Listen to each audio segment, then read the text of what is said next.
देखो class 10th का 3rd chapter है pair of linear equation in 2 variable. पहला तो देखो लीनियर इक्वेशन इन 2 वेरीएबल की होंगी है। देखो अपने को a x plus b y plus c equal to 0 होंगे, ठीक है। लीनियर क्यों होंगी है क्योंकि एक्स दी ते वाई दी पावर की होंगी है 1 1। इन 2 वेरीएबल का मतलब की हो गया एक्स ते वाई अपने की हो गए 2 वेरीएबल, ठीक है। लीनियर इक्वेशन की होगी a x plus b y plus c equal to 0। X ते वाई दी हाईएस्ट पावर कितनी होगी 1। 2 वेरीएबल की होगी एक्स वाई। इक्वेशन का मतलब की हो गया इक्वलिटी, ठीक है। बट हुण अपना टॉपिक क्या है pair of linear equation in 2 variable. Pair च की आ जाएंगे 2 लीनियर इक्वेशन आ जाएंगे, ठीक है ना। a1x plus b1y plus c1 equal to 0, a2x plus b2y plus c2 equal to 0। देखो पेयर का मतलब क्या हो गया 2, ठीक है। Pair of linear equation in 2 variable. देखो अपनी लीनियर फॉर्म इस टाइप की होंगी है। पेयर का मतलब क्या हो गया 2 लाइनस हो जाएंगियां a1x plus b1y plus c1 equal to 0, a2x plus b2y plus c2 equal to 0। देखो सोल्यूशन है solution of the pair of the linear equation in 2 variable, ठीक है। देखो एक अपना होंगे ग्राफिकल मैथड, एक होंगे सबस्टिट्यूशन मैथड, एक होंगे एलिमिनेशन मैथड, ठीक है। पहला आप ग्राफिकल मैथड डिस्कस करांगे। देखो ग्राफिकल मैथड च की है थोनों की गिवन होगा pair of linear equation in 2 variable, ठीक है। देखो एक की देती a1x plus b1y plus c1 equal to 0, एक की देता a2x plus b2y plus c2 equal to 0। देखो देखो जो ग्राफ बनाने या तो लाइन्स की करनगियां इंटरसेक्ट, ठीक है, या कि लाइन्स की होंगियां पैरेलल, या कि होगा कोइंसीडेंट लाइन्स। कोइंसीडेंट लाइन का मतलब की होंदा है कि दोनों लाइन्स, ठीक है, एक दूसरे नू देखो आप फर्स्ट लाइन ड्रा करती सपोज करो, सैकेंड लाइन भी बिल्कुल इहदे उपर होगी, ठीक है। यानी कि दोनों लाइन्स एक दूजे नू हर एक पॉइंट ते की करनगियां टच करनगियां, ठीक है। कहने का मतलब है कि दोनों लाइन्स का जिहड़ा ग्राफ होगा ना वो सेम लाइन ही होगी, ठीक है। उन्होंने की बोलते हैं कोइंसीडेंट लाइन। देखो अगर a1 upon a2 note equal होवे b1 अपॉन b2 दे, कहना मतलब कि लाइन्स की करनगियां इंटरसेक्ट, ठीक है। लाइन्स की करेंगे लाइन्स इंटरसेक्ट ईच अदर।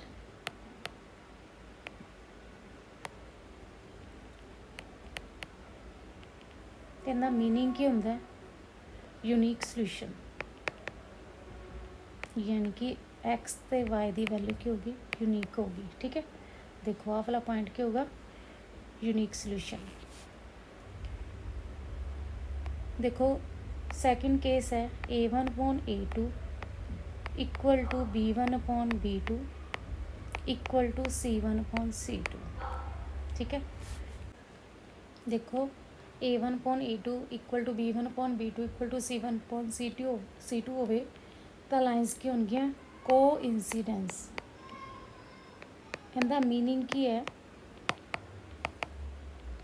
कि दोनों लाइनों का ग्राफ सेम होगा, यानी कि दोनों लाइनां हर पॉइंट ते एक दूजे नूं की करनगियां टच करनगियां। फर्स्ट लाइन का ग्राफ तो सैकेंड लाइन का ग्राफ, ठीक है, सेम होगा, ठीक है। यानी कि एक लाइन दूसरी लाइन दे की होगी बिल्कुल ऊपर। क्लीयर। थर्ड देखो कोइंसीडेंस लाइन का मतलब की होंदा है infinite many solution,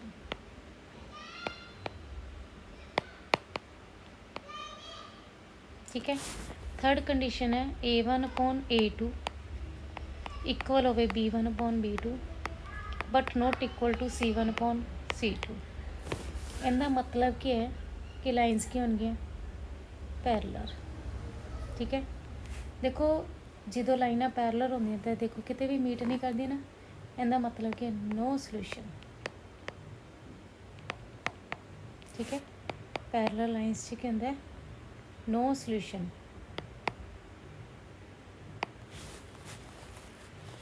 for example देखो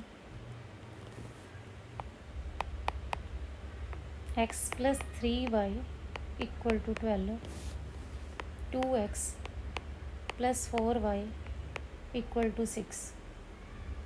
देखो देखो कि लाइनां इंटरसैक्ट करदी है कि पैरेलल है कि कोइंसिडेंट। तो देखो x का coefficient first line a1, x का coefficient second line 2 a2, y का coefficient first line b1, second line b2, constant term की हो जाएगी c1 तो c2। देखो 1/2 a1/a2, 3/4 b1/b2 नॉट इक्वल है। देखो a1/a2 नॉट इक्वल हो b1/b2। इट मीनस लाइन्स आपस की करनगे इंटरसैक्ट। ठीक है, तो सोल्यूशन की होगा unique solution. Lines intersect each other and has unique solution।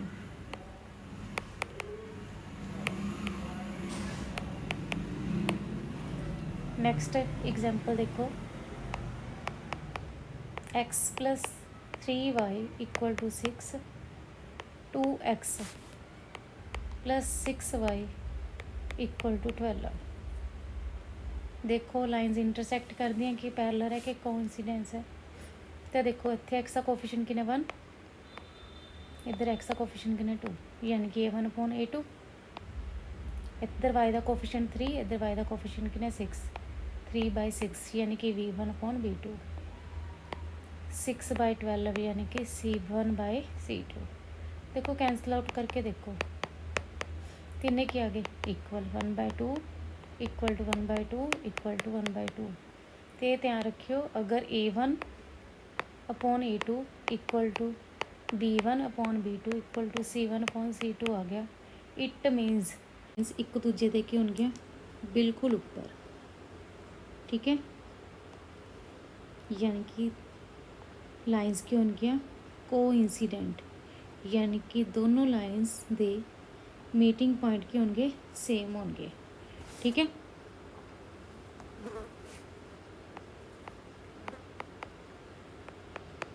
Coincident lines. ठीक है, सोल्यूशन के होंगे इनफाइनाइट मैनी सोल्यूशन।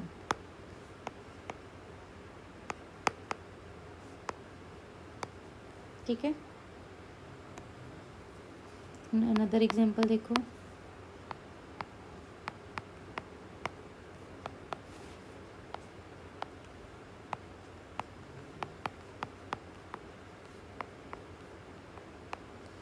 देखो चेक करो कि लाइंस इंटरसेक्ट कर दी हैं। ठीक है, कि पैरेलल है कि कोइंसिडेंट है। देखो a1/a2 b1/b2। देखो कैंसिल आउट कितना 1/2 1/2 हो गया, इक्वल हो गए, नॉट इक्वल टू c1/c2। देखो फर्स्ट टू इक्वल आ जान, a1/a2 इक्वल आ जाए b1/b2 not equal to c1/c2, ताकि अंदर नो सोल्यूशन। ठीक है, लाइंस की होंगी हैं पैरेलल। ठीक है, क्योंकि देखो लाइंस कितने मिलती ही नहीं, मीट नहीं करती, तो मतलब कि कोई सोल्यूशन नहीं होगा। ठीक है, अनदर एग्जांपल देख लो।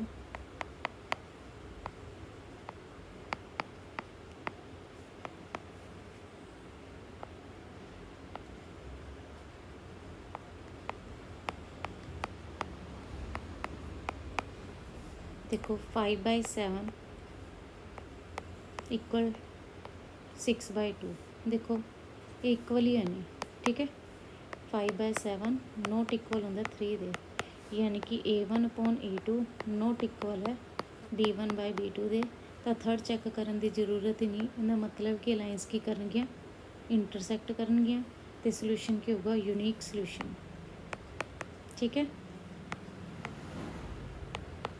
जिस पॉइंट पर इंटरसैक्ट करती हैं वो अपना की होता है यूनीक सोल्यूशन। ठीक है, लाइन्स की करनगियाँ इंटरसैक्ट, सोल्यूशन की होगा यूनीक। देखो एग्जाम्पल है, draw the graph of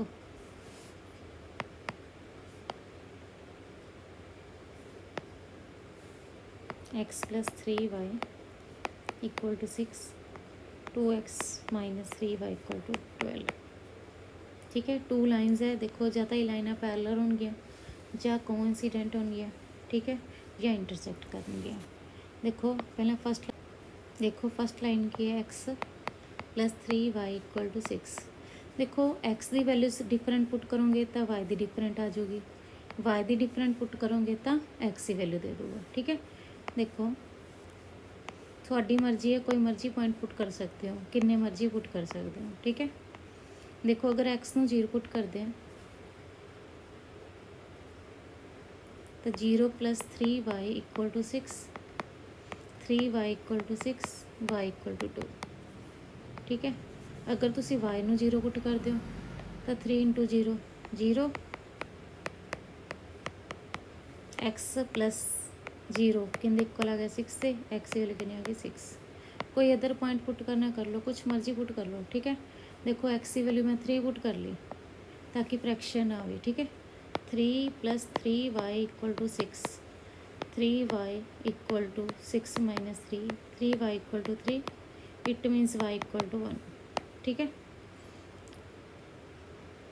second line का भी टेबल बना लो। 2x - 3y = 12 है, वैल्यूज पुट कर दो। देखो सपोज करो मैं x की वैल्यू 0 पुट करती, 2 × 0 0, -3y = 12, y = क्या जो 12/-3, y = -4। फिर y ਨੂੰ 0 पुट कर दो, 3 × 0 0, 2x किंदे इक्वल आ जाओ 12 तो x की वैल्यू कितनी आ जाएगी 6। कोई अनदर पॉइंट पुट करना कर लो, x की वैल्यू 3 पुट करती। देखो 2 × 3 6, -3y = 12, -3y = 12 - 6, -3y = 6, y = 6/-3 किंदे equal आ गया -2 दे। ठीक है,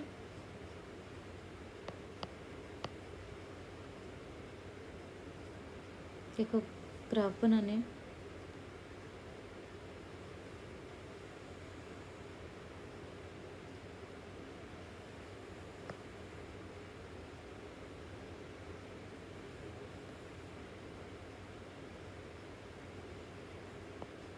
देखो ये अपनी एक्स एक्सिस होंगी है, वाई एक्सिस, इधर x positive,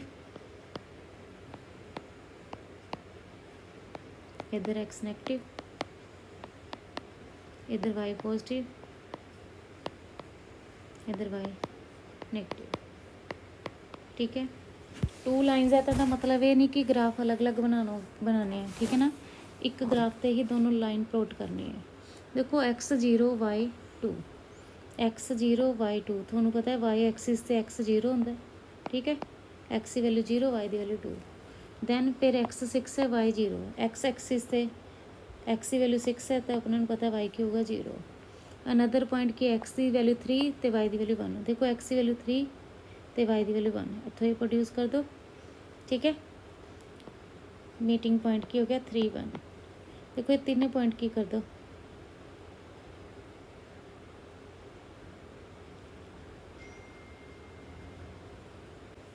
similarly second line draw कर दो, x 0 y -4, फिर x 6 y 0,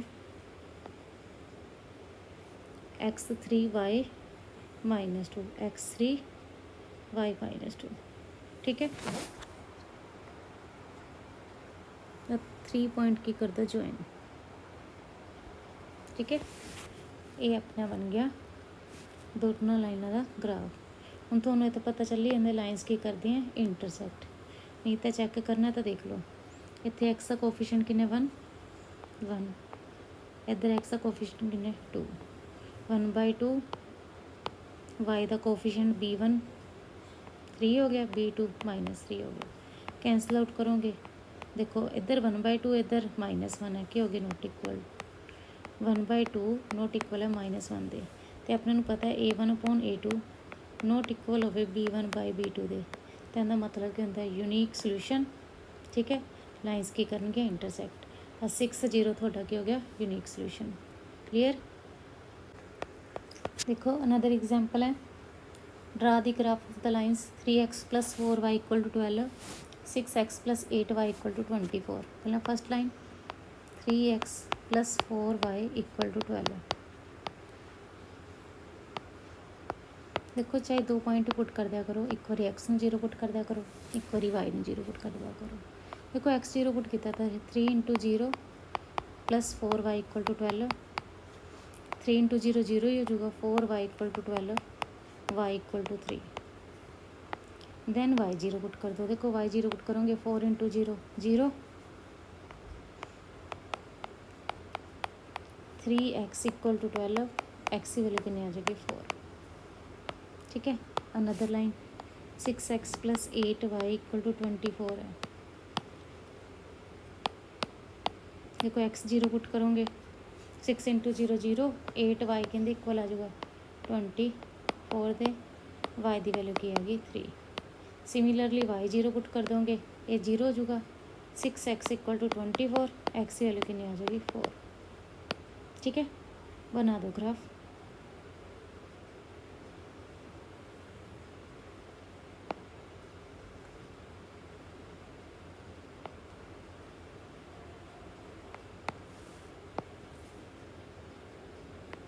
one two three four, X axis Y axis 1 2 3 4। देखो x 0 y किन्ने 3, y 0 x किन्ने 4। इन्हें पॉइंटा ज्वाइन कर दो, थोड़ी लाइन बन जाएगी। सिमिलरली देख लो दूसरे पॉइंट भी सेम आए ना, 0 3, x 0 y 3। अनदर पॉइंट क्या है 4 0, x की वैल्यू 4 है, y की वैल्यू 0 है। इनू फिर देखो ज्वाइन करोगे पॉइंट्स नू,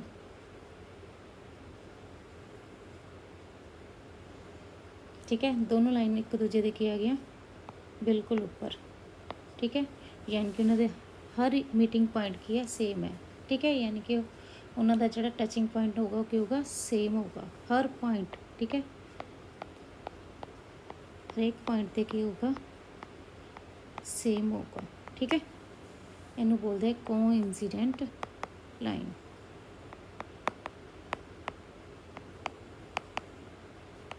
ठीक है, सोल्यूशन के अंदर होंगे इनफाइनाइट। देख लो चाहे चेक कर लो, A1/A2 3/6 = 4/8 = 12/24, 1/2 1/2 1/2। ठीक है, A1/A2 = B1/B2 = C1/C2। ਇਹਦਾ मतलब कि लाइन्स कोइंसिडेंट भी होंगे तो सोल्यूशन के होंगे इनफाइनाइट। ठीक है, इनफाइनाइट मैनी सोल्यूशन। देखो अनदर एग्जांपल है, draw the graph of 2x + 3y = 6, 4x + 6y = 24। Same line से फर्स्ट लाइन एक्स की वैल्यू 0 पुट कर दो। देखो 2 × 0 0, 3y = 6, y = 2। फिर y 0 पुट कर दो, ख़त्म हो जाएगा। 2x = 6, x = 3। Another line 4x + 6y = 24।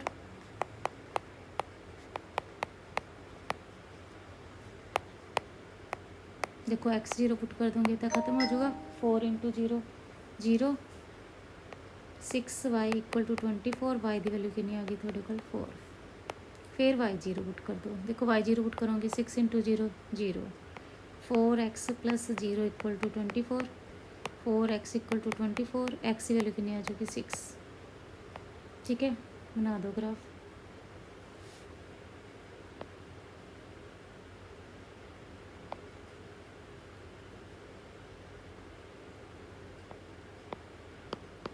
To 4 6 x axis से ए वाई एक्सिस से 2 4 6। देखो एक्स 0 y किन्ना 2, y 0 x किन्ना 3।